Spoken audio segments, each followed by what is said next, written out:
সবার আমন্ত্রণ উৎসবের অঙ্গনে, আজ সবার আমন্ত্রণ উৎসবের শোভালোকে।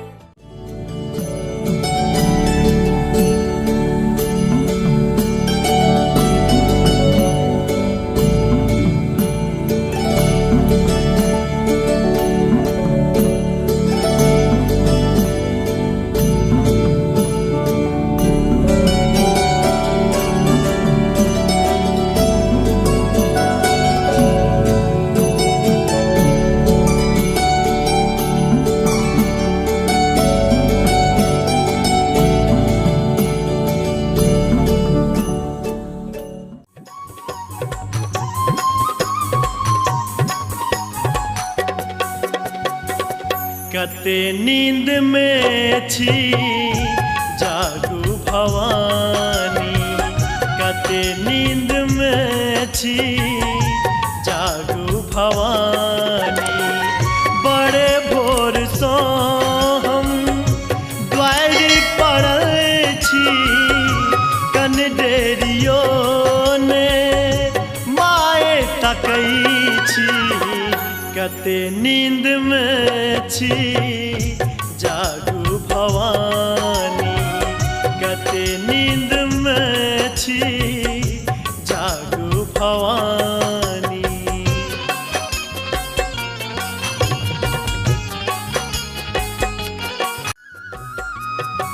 है नुकान लियो अपना आचर में माँ, है मदे परल हम पातर में माँ।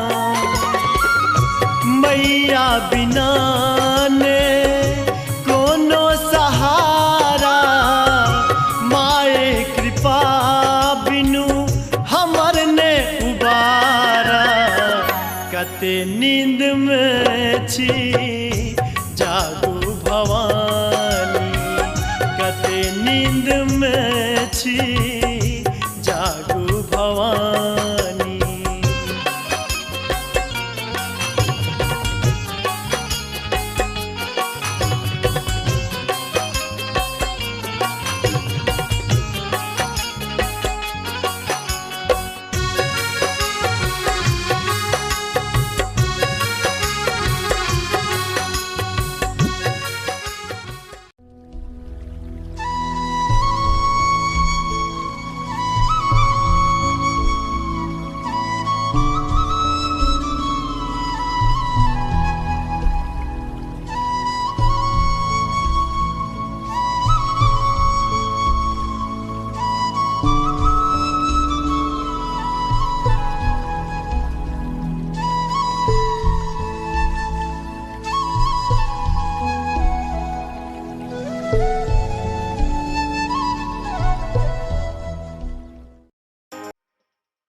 अब हमारे इंटरव्यू कंप्लीट हो गए और हम सब घर पर जा रहे छी।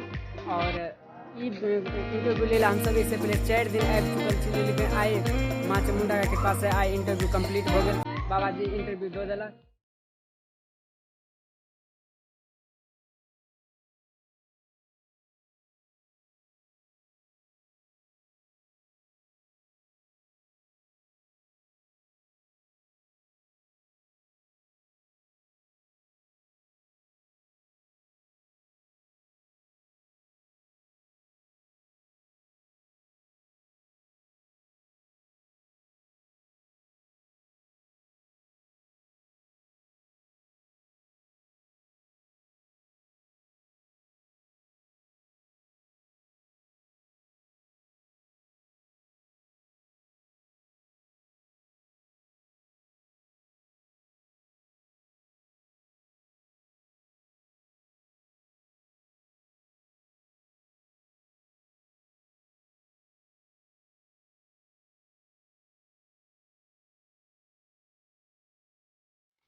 देखिए देखिए देखिए सच में बना है, डरना नहीं। हाँ पूरा ऐसे देखा है, लड़के से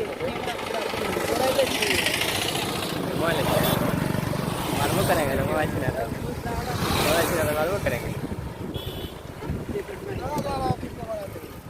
मंदिर गए थे, मंदिर का वीडियो बना रहे थे। हाँ? नहीं आप लोग का नहीं बनेगा, आप लोग का कट जाएगा यहाँ से। रिस्पेक्ट है आप लोग के लिए। आस्ता उन्नीला मार दे करे। हाँ बना ये मोबाइल अन्ना कर दियो।